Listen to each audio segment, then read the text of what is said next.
유성군 그 청년에서 영사초청 강연에 초빙하는 우리 교수님을 소개해 올리도록 하겠습니다.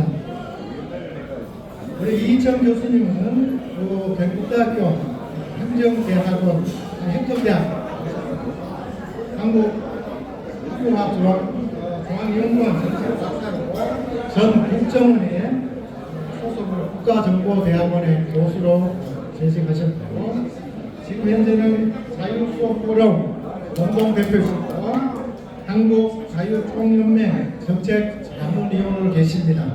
우리 이희청 교수님을 위해서 큰 박수 한번 이야기 듣고 오겠습니다.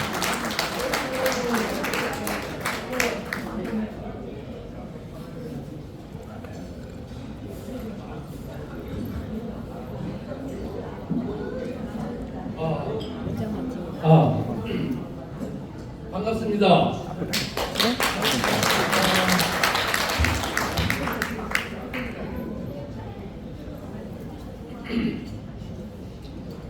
저는 그 유성군 금성면 수정 일동에서 태어났습니다. 그리고 수정 일동에 수정정비소라고 있어요. 그 큰 동수나무 밑에 그게 우리 집입니다. 그래서 어쨌든 저는 의성향후에 강의한 것은 오늘이 처음인 것 같습니다. 너무 반갑고 가족과 같은 느낌으로 갑니다. 오늘 정말 40분 동안 정말 좋은 강의가 됐으면 좋겠습니다. 저는 초등학교 나와가지고 대구에 이제 전학을 해서 경북대 법대를 졸업했습니다.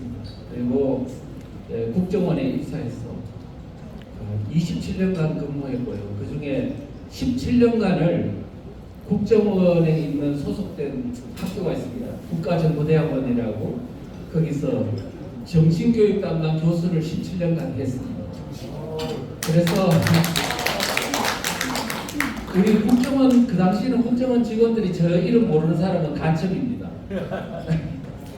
그러니까 지금은 퇴직해서 지금 대한민국의 체제 위기를 알리는 그런 국민 강사로 활동하고 있습니다. 그래서 얼마 전에 이제 8월 12일 날 국회 대강당에서 강의를 했어요. 제가 1시간 한 15분 강의를 했는데요. 몇 명이 오나 왔느냐? 1000명이 왔습니다. 지금 왜 왔느냐? 제가 강의를 잘했으라기보다는 대한민국이 지금 얼마나 위험한 상황에 있는지 너무나 답답한 사람들이 많아가지고 제가 무슨 이야기를 하는지 듣고 싶어서 온 겁니다. 700명 중에 300명이 못 앉아가지고요. 돌아간 사람도 있고 그랬습니다. 오늘 제가 여러분들 우리 고향분들 앞에서 오늘 대한민국이 상황이 얼마나 심각한 상황인지 제가 설명을 좀 드리도록 하겠습니다.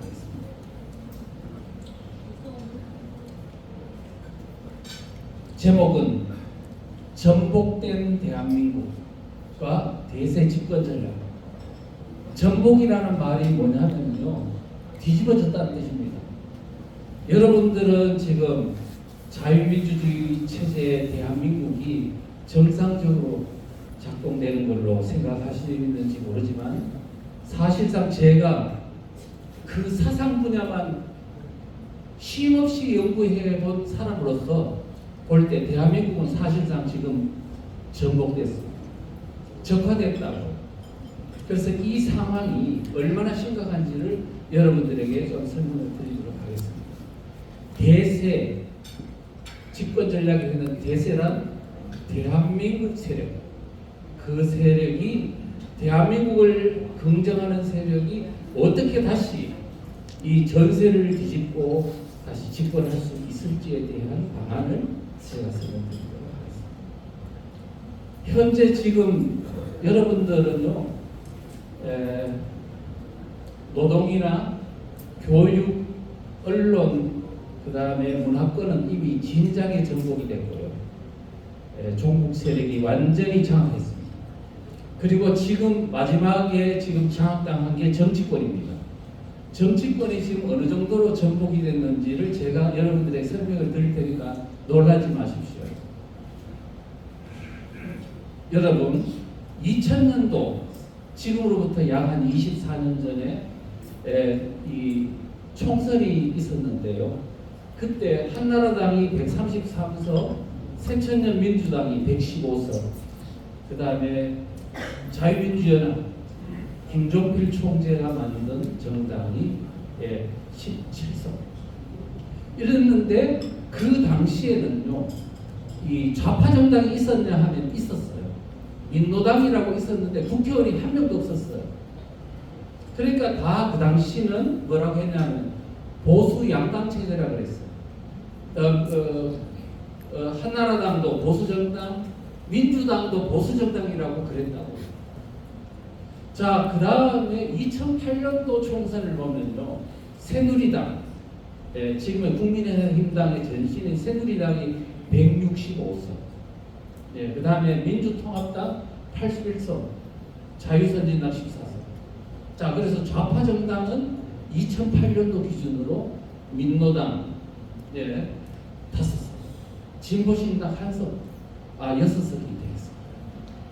자, 이 정도 됐고, 2012년도 총선 때는 민노당이 이석기가 장악한 민노당이 통합진보당으로 확장개혁을 해서 13석의 국회의원을 얻었다가 2014년도 2월 달에 헌법재판소에서 해산명령이 내려지는 바람에 그 13명이 다 퇴임당했습니다. 자, 그래서 사람들은 이제 종북 세력이라는 건 정치권에 사라졌구나라고 착각을 했죠.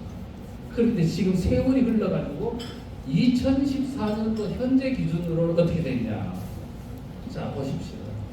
우파정당이라고 하는 게 국민의힘당이 딱 하나, 지금 108석입니다. 우파정당이 딱 한 개.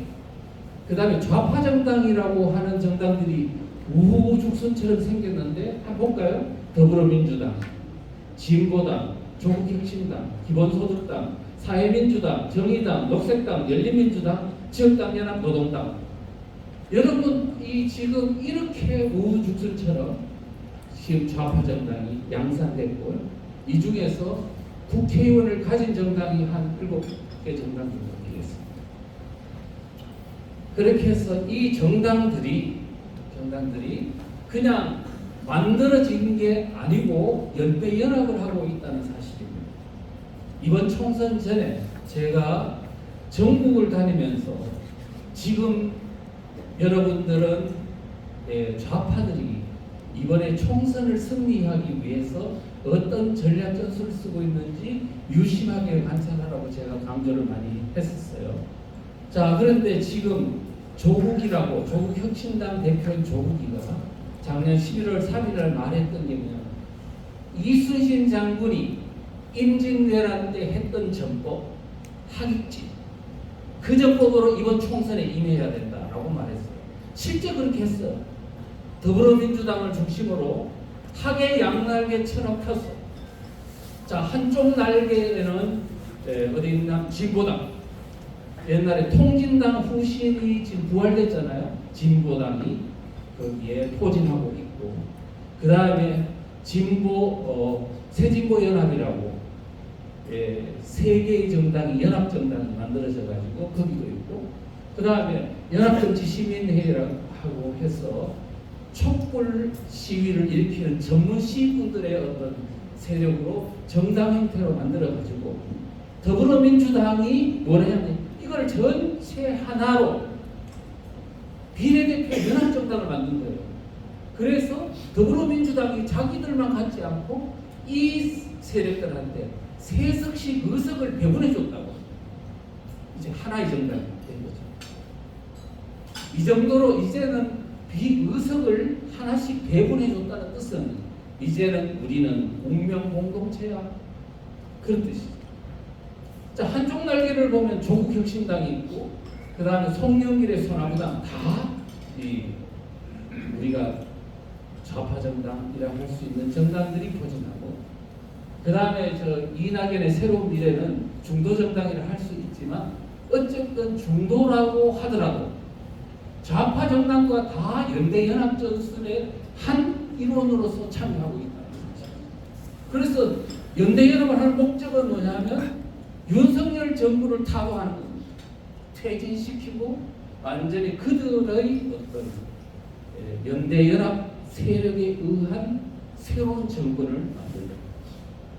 그러니까 이게 단순하게 좌파 정당들이 여러 개가 만들어졌다를 넘어 이들이 하나의 이 전선체를 형성해가지고 우파 정권 마지막 남은 국민의힘당을 괴멸시키고 2027년도 대선에서는 그들의 이제 종북 정권을 창출한다는 그런 거대한 꿈을 지금 꾸고 있고 총선 이후에 지금 그것을 윤석열 퇴진 운동부터 그것을 계속 그 작전을 시행하고 있다.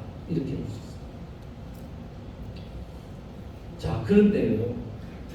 어떻게 해서 불과 몇 년 만에 2013년, 14년까지만 해도 아무런 문제가 없었던 것처럼 보였는데 그 불과 10여 년 만에 어떻게 이렇게 전세가 완전히 종북 정당들이 우죽정체는 생긴 것으로 이 정치권이 전복이 되어버렸나.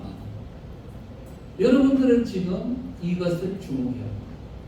그런데 그 연대연합전선의 주도 세력이 과연 누구냐 하면 여러분들은 잘 모르시겠지만 이석기 아십니까? 이석기 과거 통진당 세력이 지금 진보당으로 다시 부활을 했어요. 2014년도에 해산됐는데 헌법재판소에서 해산됐잖아요. 위헌정당이라고. 그런데 문재인 정부 때 민중당을 거쳐 진보당이라고 다시 부활을 했어요. 이제 오엿한 제도권 정당으로 국회의원 3명을 갖게 된 거예요.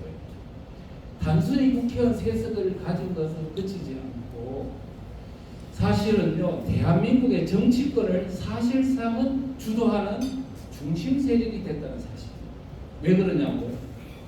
더불어민주당 안에 그들이 들어가서 장악하고, 그래서 지금은 더 민주당 속으로 대거 침투를 해서 과거 통진당 세력이 대한민국의 이제 더불어민주당의 바야흐로 과거의 민주당이 아니고 이제는 통진당화된 진성 종북 세력들이 당권을 완전히 장악한 상태로 변화된다. 이 정도 되면은 이제 이석기의 통진당 세력이 이제는 부활을 넘어 제1당을 먹었구나. 그러면 대한민국의 입법부를 장악한 거네. 그래 되면 대한민국은 어떻게 되는 거예요? 그건 여러분의 상상에 맡겼어요. 자, 그러면 민주당에 어떻게 통진당 세력이 들어갔나 하면 여러분들은 모를지 몰라도 민주당 사람이 제일 먼저 지난 대선 전에 민주당 게시판에 이런 글이 올라왔습니다. 뭐냐 하면은 이낙연 지지자들이 이재명 지지자하고 막 이렇게 경쟁을 했잖아요. 그 이낙연 지지자들이 뭐라 그랬냐면 아니 이 통진당 세력이 민주당을 통째로 뺏으려 한다는 내용이에요. 어떤 내용이냐 하면 이번 경선 결과에 따라 민주당을 지킬 수 있을지 아니면 저 미친 통진당 세력에게 통째로 당이 빼앗길지 결정될 것으로 보입니다.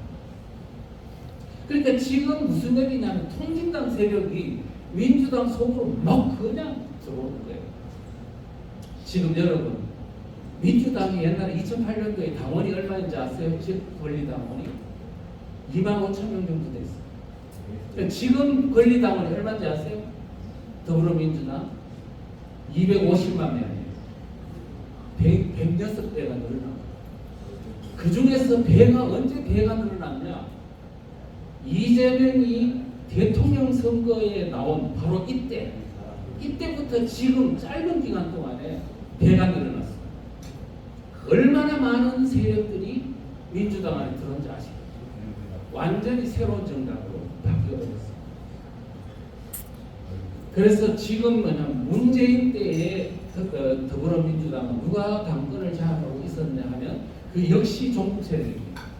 1980년대 주사파라고 하는 전대협 세력이 이인영 우상호, 임종석 같은 주사파 세력이 장하고 있었습니다. 그것도 종북 세력. 그런데 이재명과 함께 들어온 종북 세력은 그하고 차원이 다른 종북 세력입니다. 말하자면 성남을 기반으로 해서 용인을 성남을 기반으로 해서 활동했던 이석기 경기도부연합, 이거는 민혁당 계열이고 북한과 연계된 그야말로 간첩 종북 세력을 할 수 있는 자들, 한총련, 이 세력들이 이제 전대 세력과는 비교가 안 되는 혁명적 종북 세력, 진성 종북 세력, 이 사람들이 이제는 이재명과 함께 민주당 내로 대거 진입을 해가지고 이제는 당권을 완벽히 장악했고, 그 다음에 그렇게 되다 보니까 과거 전통 민주당 세력, 호남을 기반으로 한 민주당 세력들은 도저히 못 참겠다 하면서 뛰쳐나갔습니다. 이낙연 세력. 여러분, 종북 세력은, 공산 세력은 항상 예나 지금이나 똑같습니다. 처음에는 소수의 1%밖에 안 되는 세력이 점점점 침투해서 둥지 뺏고 또 확장하고 연대연합하고 둥지 뺏고 이래가지고 결국은 몇 년 안에 99%를 장악해서 일당 독재를 만드는 세력. 여러분 보세요. 종북 세력. 민노당 안으로 들어갔어요. 2001년도 12월부터. 민노당 안에 들어가지고요. 3년 안에 민노당의 당권을 완전히 장악했어요. 그런 것처럼 이제는 민노당으로 들어가서 당권을 싹 장악한 것처럼 이제는 더불어민주당 안으로 들어가서 당권을 싹 장악해버렸어요. 그래서 기존에 있던 바로 그 당을 만들었던 세력들이 뛰쳐나가는 거예요. 사실 쫓겨나간 겁니다. 민노당을 만들었던 PD 계열이 진보신당을 만들어서 2008년도에 쫓겨나간 것처럼 지금 이낙연 세력이 호남 민주당 세력들이 이 당에서 쫓겨나고 이제는 그 둥지가 통진당 세력, 진성 종북 세력들이 그 당을 장악했습니다. 지금 여러분들이 보시는 민주당은 과거 민주당이 아닙니다. 종북 세력의 정당입니다. 이제 앞으로 그들의 이제 이번 총선을 통해서요 완전히 장악했습니다. 자, 그렇게 됨으로써 이제 앞으로 4년 동안 국민들은 잘 모르시겠지만 이제 엄청난 4년 동안 그들이 대한민국의 입법부를 장악하고 이제는 대통령 권한을 이제는 위협하고 그 다음에 사법부의 권력들을 어떻게 합니까? 검사를 지금 탄핵하고 판사를 협박하고 이제는 고전적 상권 분립이라는 건 존재하지 않는 일당 독재, 전체주의 이제 정당의 어떤 모습을 여러분들은 이제 목도하게 될 것이다. 그런데 문제는 이와 같이 전복된 상황을 우리 국민들은 정말로 까맣게 모르고 있습니다. 그런데 도대체 왜 이런 일이 이렇게 급박하게 일어난 것일까? 원인을 알아야 된다. 지금 대한민국 국민들은요, 자유민주주의를 좋아하는 국민들 손들어 그러면 아마 80%는 대한민국 자유민주주의 좋다고 말해요. 아니 80%나 대한민국 자유민주주의를 좋아하는 국민들이 이토록 많은데 어떻게 해서 그것도 가장 위험한 종북 세력이 대한민국의 입법부 어떻게 188석을 장악했다고? 원인이 뭐지? 여러분들은 어떻게 생각하십니까? 지금 우리가 이 우파 정당이라는 게 계속 저오고 좌파 정당, 종북 정당이 점점점 계속 이겨왔어. 오늘 이 지경에 이르게 되는 거죠. 그 원인을, 근본적 원인을 찾아야 돼요. 작게 뭐 이렇게 미시적으로 보면 국민의힘당이 뭐 어색한, 또 우파들도 또 그런, 좌파들이 너무 그렇게 능수능란한 면도 있지만 근본적인 원인을 찾아내야, 그 원인을 찾아내야 이것을 다시 원위치 돌리고 새롭게 뭐냐면 대한민국을 승리의 길로 만들 수 있는 해법이 나올 수 있는 거죠. 원인을 모르는데 어떻게 해법을 찾아내겠어요? 자, 지금부터 이것을 완전히 새롭게 판을 뒤집을 수 있는 새로운 해법을 찾기 위한 여행을 시작하겠습니다. 저는 이제 우리 우파 세력들이, 자유민주주의 세력들이 이토록 계속 패배를 하고 종북 세력이 정권을 잡는 근본 원인을 정치 사상 프레임 때문이다, 이렇게 말을 하겠습니다. 도대체 이게 무슨 말이냐? 그 중에서 여러 가지 단편적인, 이번 총선 과정에 있었던 단편적인 프레임 전술에 대한 어떤 것도 있습니다만, 근본적인 프레임 문제를 한번 제가 말씀드리겠습니다. 가장 큰 해악은 뭐냐? 바로 진보 보수라는 프레임 때문입니다. 이 프레임은요, 투쟁하지 않고도, 전쟁하지 않고도 그냥 승리해버릴 수 있는, 정말로 안 싸우고 이길 수 있는 바로 전술이, 전략 전술이 바로 프레임입니다. 그런데 지금 여러분들이 지금까지 보수 진보라는 말을 많이 쓰죠.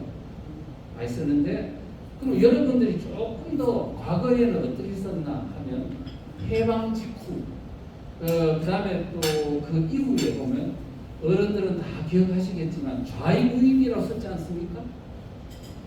좌익우익이라고 썼잖아요. 그런데 어느 시점부터 보수진보라는 말을 쓰기 시작합니다. 그때부터 우리 지금 국민들 머릿속에는 정치 사상 프레임은 보수진보로 머릿속이 꽉 박혀버렸어요. 언제부터일까? 언제부터일까? 하면 1990년 전. 1990년은 또 뭐냐? 여러분 잘 아시다시피 동유럽의 동부 공산권이 무너지는 그 시점. 그때 우리 대한민국에 있는 주사파와 같은 종북 세력들이 자기들이 이제 불리한 상황을 딛고 이제 생존하기 위한 하나의 방편의 하나로 자기들을 진보 세력이라고 포장하고, 그 다음에 그들을 비판하는 어떤 자유민주주의 세력을 보수 세력이라고 이렇게 네이밍을 딱 붙여가지고 그걸 한겨레 신문부터 계속 퍼뜨린 거예요. 그런데 우리 우파들은 이미 공산권과 또 러시아하고 소련하고 무너지니까 사상에 대한 모든 문제를 다 그냥 포기해버리고 잊어버리고, 이제 공산주의는 없어졌는데 무슨 방법이야 하면서 방심하고 있을 때 그들은 그 프레임을 계속 퍼뜨렸습니다. 우리 우파들은 그런 걸 잘 모르고 그냥 그들이 만든 프레임 가지고 열심히 보수진보 하다 보니까 한 10여 년쯤 돼가 김대중 정부 등장했을 때는 이제 우리 국민들 모두가 진보 보수로 이제 인식하게 됐습니다. 좌익이 만든 진보 보수라는 프레임이, 그거를 딱 장착하고 보니까 색안경이, 좌익이 만든 색안경을 끼고 세상을 보게 되는 겁니다.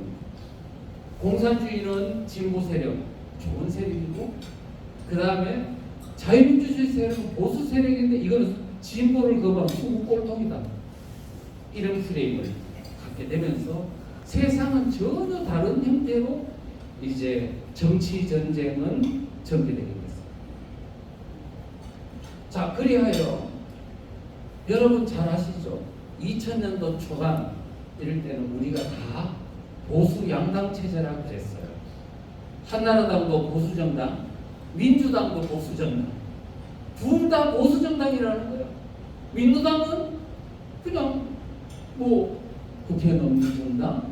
2004년도에 가서 비로소 노무현 탄핵 사태를 계기로 국회의원 10명을 얻게 되는 그런 정도. 그러면서 그냥 이렇게 흘러갔죠.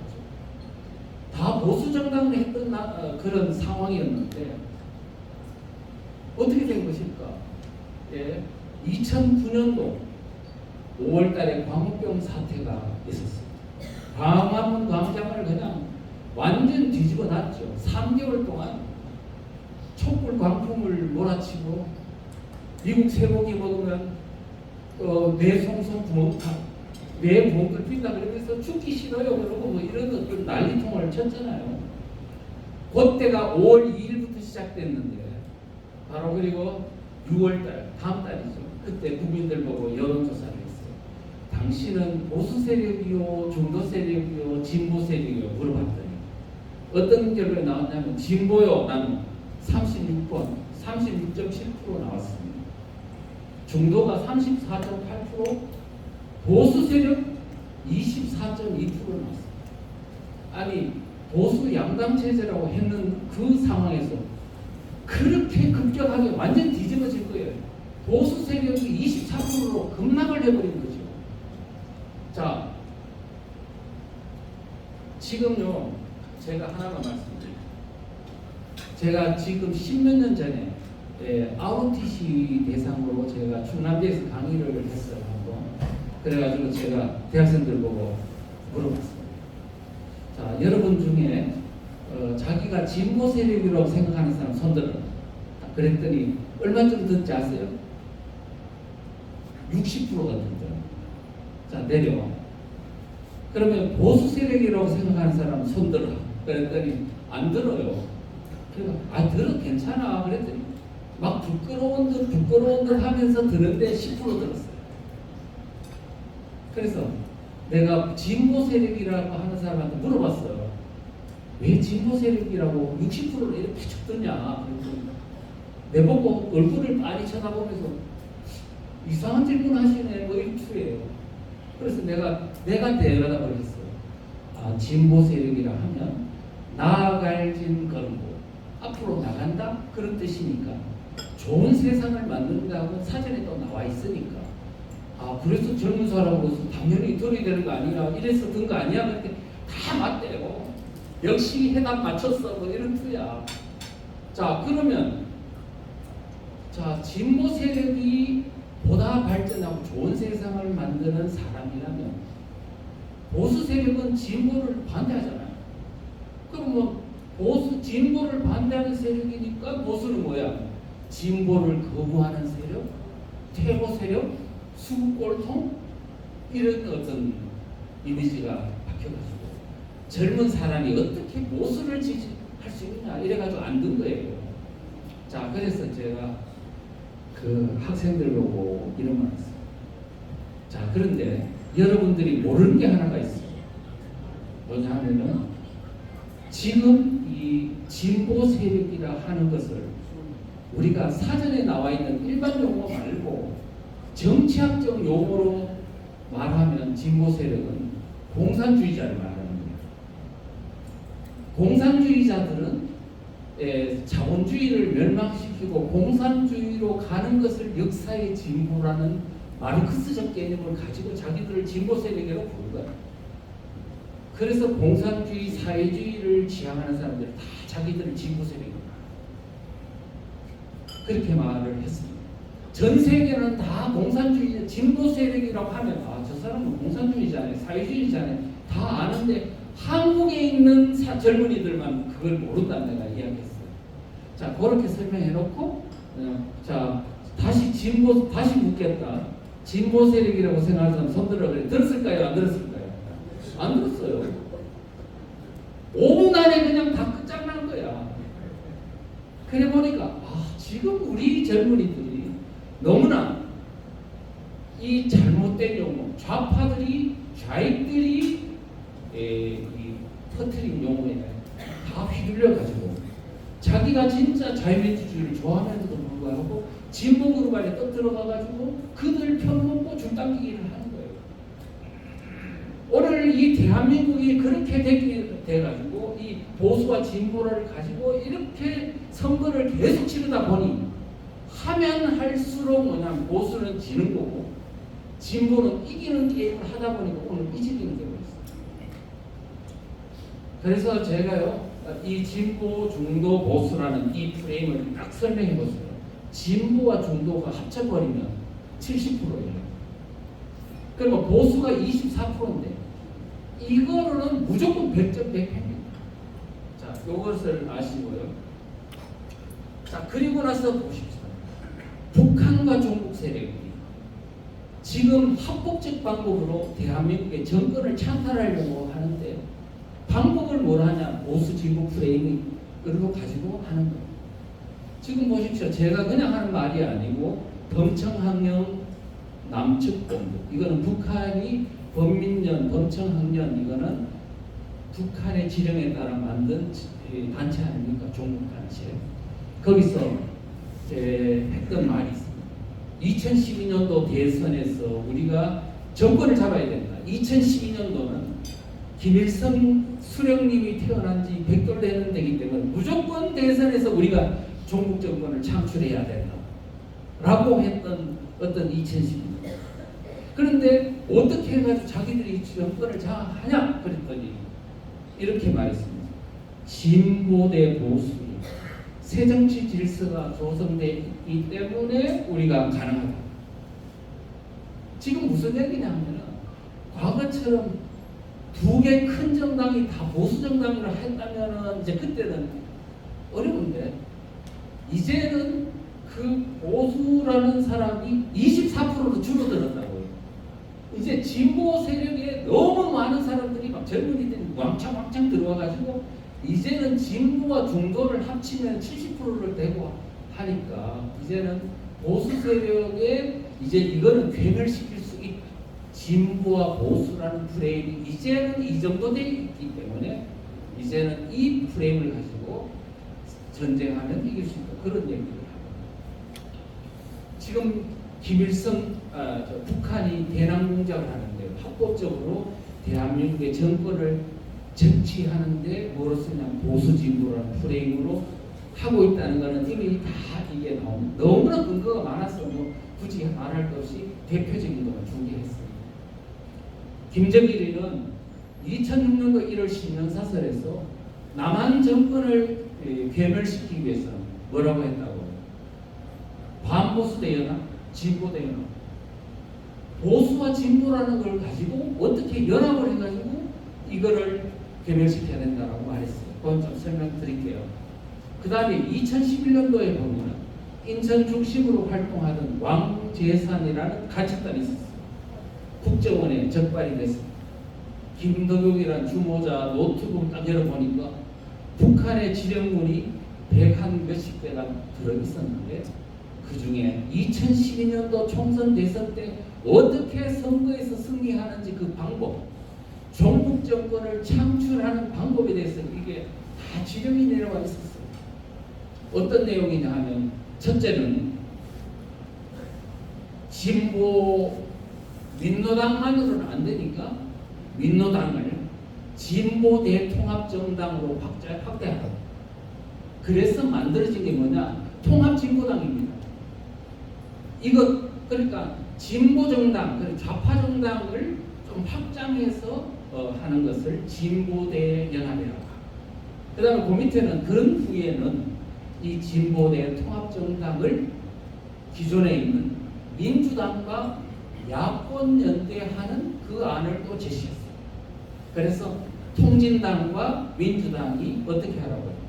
야권 연대를 해서 총선 대선에서 공동정부 구성하라고 이 안을 냈어요. 자, 이렇게 한 것이 뭐라 그러냐? 반보수 대연합이라고 하는데 요거를 그림으로 설명하면 이렇습니다. 진보 대연합이라 하는 것은 사회주의, 공산주의 사회주의 또 우리 말로 하면은 좌파 노선을 가진 정당들을 연합을 해가지고 더 큰 정당으로 만드는 것을 진보 대연합이라고. 자, 이런 정당만으로는 정권을 잡을 수 있어요, 없어요? 안 되죠. 그래서 중도 지역에 있는 새로운 정당하고 다시 엮는 것을 반보수 대연합이라고 합니다. 보수 세력. 아까 말했던 24% 보수 세력만 제외하고 나머지 중도 정당과 진보 정당을 다 하나로 연대를 해가지고 공동정부를 구성한다. 그래서 진보 대연합으로 통진당이 만들어졌고 반보수 대연합으로 민주당과 야권 연대를 해가지고 이렇게 하는 방안을 북한이 제시합니다. 근데 그게 어떻게 됐냐? 그대로 실행이 됐어요. 그렇게 해가지고 2012년도 4월달에 총선에 통진당과 민주당이 야권 연대를 해서 총선에서 통진당이 13명의 국회의원을 당선시켰어요. 10.3%의 득표율을 얻었고 자, 이 민주당이 이제 한나라당이죠. 새누리당으로 바뀌었지만 박근혜를 앞세운 새누리당과 문재인을 앞세운 민주당이 그냥 붙어도 막상막한데 통진당이 10.3% 득표를 한 통진당이 같이 붙어버리면 어떻게 되냐. 그냥 100% 대선에서 사실은 이석기와 문재인의 공동정부가 되는 건 명확한 상황이었는데 너무나 다행스럽게도 총선 다음 달 2012년도 5월 달에 통진당 내부 사태가 일어나가지고 그때 그렇기 때문에 언론의 그 통진당의 내부의 실체 1심의 간첩단하고 연결된 거, 왕재산하고 연결된 거, 그 다음 이런 모든 것들이 다 국민들한테 2, 3개월 동안 언론에 보도되다 보니 통진당 지지율이 2%에서 3% 떨어지는 바람에 겨우 민주당과 야권 연대가 깨지고 겨우 박근혜가 이겼다는 거 아니에요. 우리가 이런 위험한 천만한 상황들이 우리 대한민국 역사 속에 지나왔는데 저는 그때 살맛이 안 났어요. 돌 30kg를 매일 치고 사는 것 같았어요. 잠 깨어있는 동안에 그 돌을 놓을 수가 없어요. 눈에 보이니까. 그런데 우리나라 국민들은 전혀 모르고 그냥 골프 치고 여행 가고 즐겁게 술 마시고 하더라고요. 그래서 내가 이놈의 나라는 이제 끝장나는구나 이게. 그랬더니 아니나 다를까 그때 뭐냐면 이 박근혜 대통령이 당선된 후에 이 지금 우리 물밑에서 일어나고 있는 이 위험한 상황을 대처하고 대비했더라면 오늘 이와 같은 사태는 안 벌어지는 거죠. 국민도 모르고 정부도 모르고 정치권도 모르고 그냥 지나다가 바로 끌어내리고 지금 현재 대한민국은 이토록 지금 죽느냐 사느냐 하는 운명의 갈림길에 놓이게 됐습니다. 자, 제가 그거는 이제 일단은 하고 진보 보수라는 프레임이 갖는 부작용이 뭐냐 하니까 첫째는 진보라는 말이 너무 좋은 이미지를 갖고 있어서 젊은 사람들이 왕창 아까 말했듯이 그냥 막 들어가서 젊은 사람들이 그 편 먹고 들어가는 겁니다. 그래서 진보 세력이라는 것 그 안에는 누가 있냐면 공산주의 세력, 사회주의 세력이 또아리를 들고 다 박혀 있는데 우리 국민들은 진보는 좋은 거야. 아까 대학생처럼 60%나 진보는 좋은 거라고 생각하다 보니까 그 안에 누가 들어가 있냐면 자유민주주의 세력이 왕창 들어가 있었거든요. 그 다음에 중도 세력이 있고요.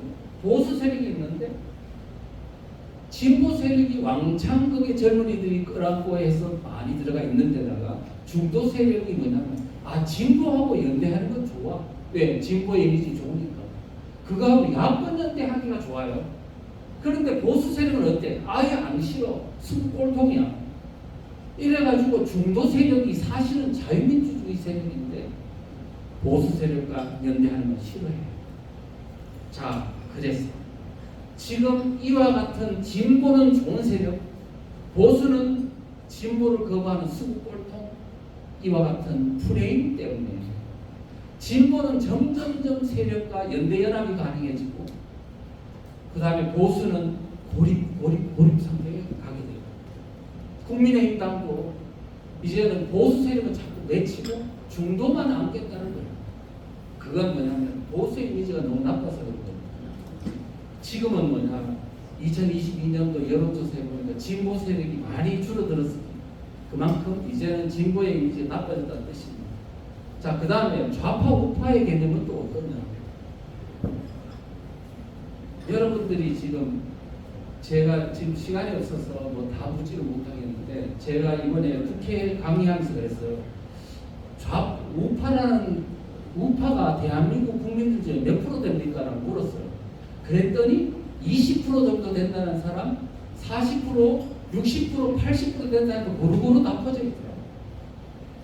우파라는 같은 용어를 가지고 이렇게 국민들이 서로 다른 개념으로 이해하고 있다는 건 그건 엄청난 그들 간의 충돌이 일어나고 있다는 뜻입니다. 자, 그거는 논외로 하고 지금 우파 좌파의 개념은요 사실은 잘못된 겁니다. 원래 우익과 좌익이 맞습니다. 우익은 뭐냐 자유민주주의를 지향하는 사람, 좌익은 공산주의 사회주의를 지향하는 사람. 그리고 중도가 있는 거죠. 근데 지금 우파 좌파는요, 뭐냐면 정확하게 개념적으로 보면 우익과 중도에 있는 우경 세력을 합해서 우파라고 부르는 것 같아요. 지금. 그 다음에 좌파는 뭐냐면 좌익 세력과 그 다음에 중도에 있는 좌경 세력을 합해서 좌파라고 부르고 있습니다. 그렇다면 지금 이 우파라는 개념은 자유민주주의를 좋아하는 사람, 그 다음 긍정하는 사람 모두 다를 포함하는 개념이기 때문에 적어도 대한민국에는 80%는 우파라고 봐요. 자, 그런데 지금 이게 어떻게 됐냐 하면 지금 보면은 지금 현재 이런 상황에서요, 국민의힘당이 어떻게 행동하고 있냐 봤더니 중도를 잡아야 된다 그러면서 자꾸 가요. 근데 사실은 우파 좌파 개념에는 중도가 없는 거예요. 없는데 없는 중도를 자꾸 찾아가는 게 이상하지 않아요? 그래서 우리가 일반 우파적인 사람은 그러는 거예요. 저 국민의힘당이 저기 돌았나? 왜 저렇게 없는 중도를 찾아가지고 자꾸 중도 소리를 하느냐라고 말해요. 근데 이유가 있어요. 그 사람들이 돌아서 그런 거 절대로 아니에요. 자, 설명을 드리겠습니다. 이번 총선 끝난 후에 여론조사를 했는데요. 제가 처음으로 이런 여론조사를 봤어요. 그동안에 진보냐 보수냐는 물어봤는데 여기서는 우파냐 좌파냐 중도냐라고 국민들한테 물어봤더니 답이 어떻게 나왔나 하니까 우파라는 사람이 26%로 나왔어요. 중도가 48%, 나 좌파야 하는 사람이 14%가 나왔어요. 자, 그러면 원래 우파 자유민주주의를 좋아하는 사람은 80%가 나와야 함에도 불구하고 실제 여기서 우파라는 사람은 26%밖에 안 나왔다는 뜻은 뭐예요? 나머지는 뭐야? 나는 중도야 그러는 거야. 48%가 중도라는 거야. 그러니까 국민의힘당이 중도 하는 게 이유가 있잖아요. 그러니까 지금 이 개념 차이 때문에 어떤 사람은 20% 우파라는 사람, 어떤 사람은 80% 우파라는 사람까지 막 그냥 내부 충돌이 일어나는 현상이 지금 오늘 대한민국 우파들을 완전히 괴멸시키고 있는 겁니다. 한번 볼게요. 자, 그래서 자 볼게요. 지금 여러분들이 80%가 우파라고 봐야 돼요. 자유민주주의를 좋아하는 사람이 그런 걸 되니까. 그런데 이 우파가 3등분이 되어 있는 거예요. 3등분. 한 사람은 나 우파야라고 말하는 사람이 있고, 난 우파 아니야, 난 중도야라는 사람이 있고, 사실은 우파인데 자유민주주의를 긍정하는 사람인데 좌파한테 들어가 있는 젊은이들이 있는 거예요. 대한민국의 우파, 자유민주주의 세력은 딱 3등분이 되어 있어요. 그리고 그들 간에 서로 싸우는 겁니다. 왜? 중도에 있는 사람들은 저거 우파 싫어, 수구 꼴통이라는 거예요. 저 태극기 세력입니다. 저거는 극우 세력 이렇게 하고, 또 우파라는 26%는 뭐냐면 저 중도에 가는 저 인간들 막 이렇게 욕을 합니다. 그래서 지금 이 자유민주주의를 긍정함에도 불구하고 잘못된 용어 때문에 좌파들이 만들어놓은 프레임에 이게 엮여가지고 우리 내부를 그렇게 지금 막 그냥 피튀기 싸우고 있는 겁니다. 이렇게 해서 지금 좌파들은요, 사실은 공산주의라는 걸 싹 감추고 끝없이 진보라 그러면서 사탕 발림 소리를 해서 중도까지 아우르는데, 우파는 자유민주주의를 지향하면서 3등분이 돼가 서로 막 총질하고 난리예요. 지금 이 상황 때문에 지금 대한민국은요, 지금 현재 이 상태로 계속하면 3년이 끝나는 시점이에요. 그래서 우리가 이런 것들을 이제 앞으로 역전할 방법은 대세 반대세라는 프레임을 하는 게 맞아요. 이것만 하면요 바로 역전이 가능합니다. 지금 보십시오. 진보 왜곡 현상이 일어나죠. 우파 좌파도 왜곡이 있습니다. 그런데 뭐냐 하면은 저 왜곡이 없는 어떤 프레임이 있어요. 뭐냐면 자유민주주의냐 공산주의냐 사회주의냐 사상 실명제를 하면 이건 왜곡이었어요. 두 번째는 대한민국을 긍정하냐 부정하냐, 대한민국 세력과 반대한민국 세력으로 해도 이게 왜곡이 없어요. 그래서 이거를 하면 돼요. 그러면 어떻게 되냐, 지금 3등분대에 있는 자유민주주의 세력이 하나로 통합이 가능합니다. 이렇게 이제 말씀을 드릴 수가 있고, 그 다음에 뭐냐면 지금 진보라는 말, 이것이 워낙 젊은이들을 많이 안고 그 다음에 중도를 연대연합하는 그런 효과가 있는데, 대한민국 세력과 반대한민국 세력이라는 용어로 쓰면요, 바로 그들의 사상적 실체 때문에 완전히 좌익은 고립된 상황에 빠지게 되고 그런 어떤 효과가 있다는 걸 말씀을 드릴 수 있겠습니다. 그래서 이제 또 대세 반대에서는 대한민국의 초등학생들조차도 이 용어에 대한 대한민국 긍정하냐 부정하냐 물어보면 초등학생들 다 잘 아는, 이해할 수 있고, 그래서 왜곡이 없다는 걸 말씀을 드리고, 그 다음에 대한민국 세력을 긍정하는 사람들을 공격하면 그 공격하는 사람이 반대한민국 세력이라는 이미지가 바뀌기 때문에 공격하기도 쉽지 않다는 말씀을 드리겠습니다. 그래서 그 다음에 이제 관중석에 있던 공무원들이나 또 종교인들이나 이런 사람들은 프레임에 중립을 지켜야지 보수 진보 사이에서 한 편을 들 수 있다라고 생각했던 사람들이 이제는 대한민국과 반대한민국 사이에서 중립을 지키는 건 불가능합니다.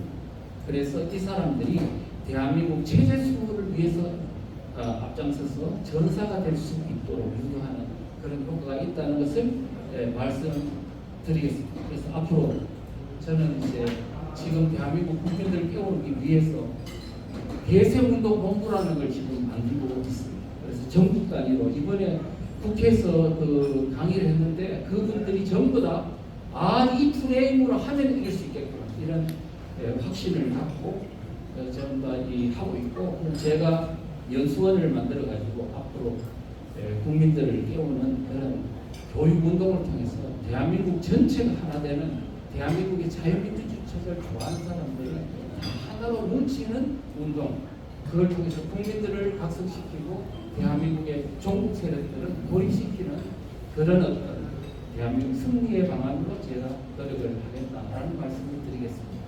고맙습니다. 네. 오늘의 의사씨는 이창규 씨께 큰 박수로 맞이하십시오.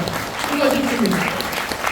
이것으로서 대개하고서는 남녀가 청년의 주관으로 본정 브리핑 및 행사 초청 강연회를 마무리하겠습니다. 장시간 수고하셨습니다.